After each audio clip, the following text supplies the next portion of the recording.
I have heard the good news of your son's birth, and have come to pay a visit. Venerable Asita, I thank you very much. And as you have been respected by the Sakyan royal family for a long time now, would you be so kind as to examine my child's physical characteristics? The whole family gathered here would be able to hear. Your Majesty, please place your child in the cradle first, so that I can see him well.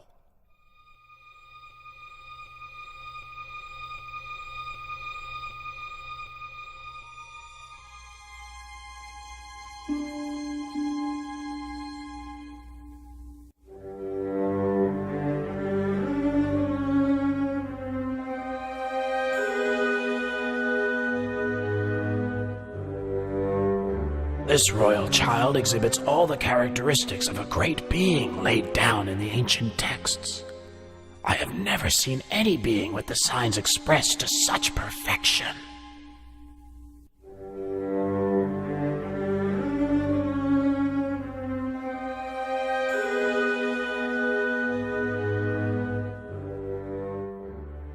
Huh? Venerable Asita!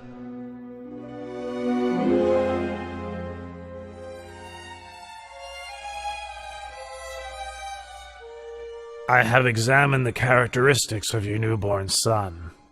I predict that when your son has grown up, should he lead the household life, he will become a wheel-turning monarch, a great king of the world. But if he should leave, he will become a fully enlightened Buddha, supreme teacher of gods and humans. Oh, but it's such a pity. What's such a pity, Venerable Asita? It's a pity that I am too old to have the chance to live to see this great being grow up.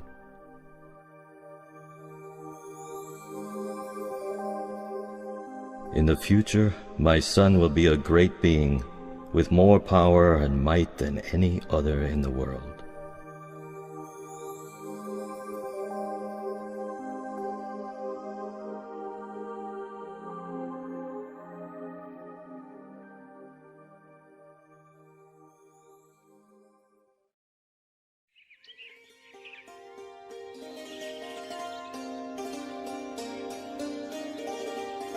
From the 108 Brahmins I invited for the naming ceremony, you 8 have been selected to interpret my baby son's characteristics. You are all proficient. Please give your prediction for my son's future life.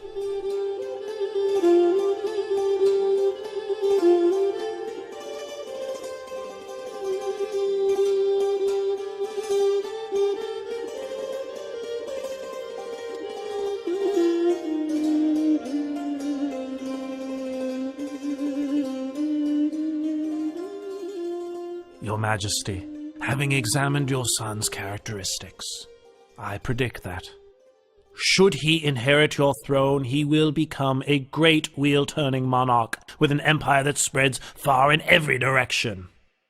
But should he go forth as a monk, he'll become the perfectly enlightened Buddha, the unequaled supreme teacher and guide to the world.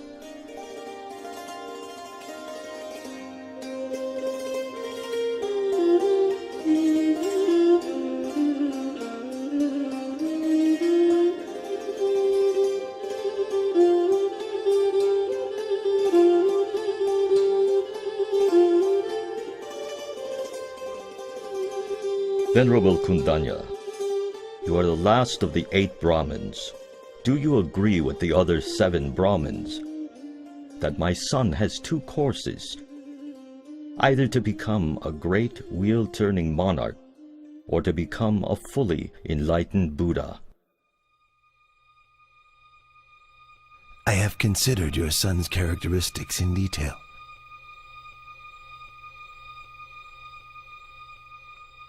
And can see only one path for him. He will certainly not live as a householder, but will go forth as a monk. Then he will become enlightened as the Lord Buddha. This is beyond doubt, Your Majesty. You predict my son will reject the household life What would cause him to make such a decision?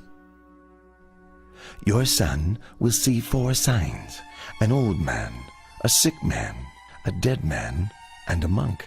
These signs will inspire him to give up the royal throne for the sake of the holy life, through which he will become enlightened as the Buddha. Well, I'd like my son to be a great wheel-turning monarch, ruling the 4 great continents, the greatest prestige for any king. From this point onwards, I will not allow my son to ever see an old, sick, or dead man, or a monk.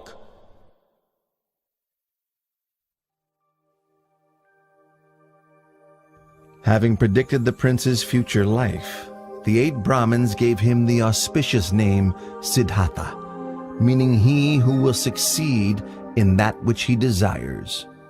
Having returned to their homes, each of the Brahmins instructed their sons that when the time comes for the new prince to leave the household life, they should go forth and follow him.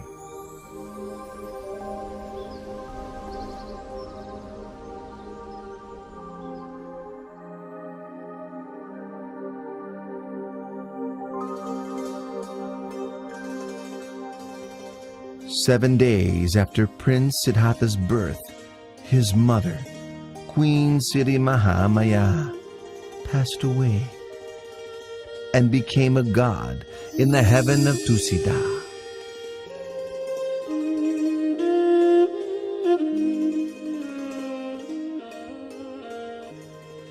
So King Suddhodana had Queen Siri Mahamaya's younger sister Mahapajapati raise Prince Siddhartha. Later, the king took Mahapajapati as his new queen. King Suddhodana and Queen Mahapajapati had a son and a daughter together, but the queen still loved and cared for Prince Siddhartha as if he were her own son.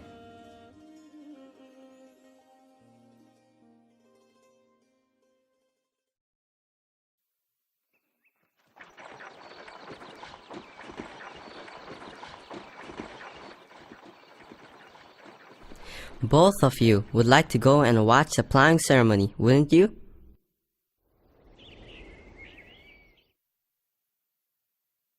Today my father has had the city decorated in preparation for a great ceremony. It only takes place once a year. Go and watch. I will simply sit here. You needn't worry about me. With your permission, we'll go and watch for a while. As soon as the ceremony is finished, we'll be right back, Your Highness.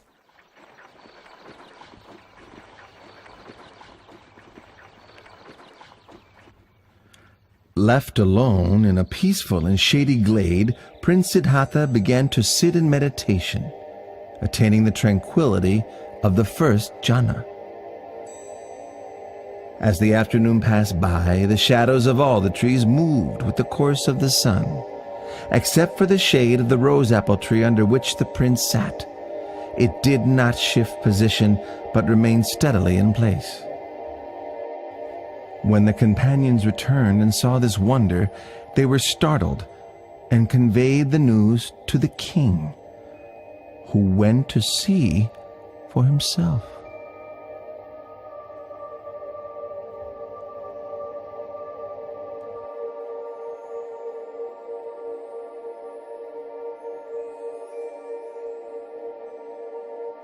When my son was newly born, Asita the hermit came to look at him, and to my surprise he bowed at my son's feet.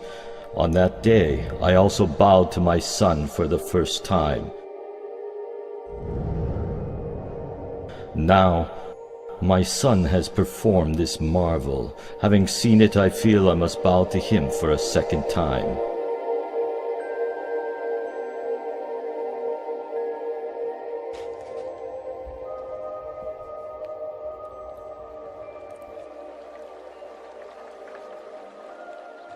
When Prince Siddhartha was 7 years old, King Suddhodana had 3 ponds dug in the grounds of the palace, so that the prince could enjoy himself playing with his friends. Upon seeing that the prince had grown sufficiently to begin his education, King Suddhodana sent him to study with the renowned teacher Visavamitra. Prince Siddhartha trained in 18 arts and sciences until he was adept. He was his teacher's top student, and before too long he had learnt all that his master could teach.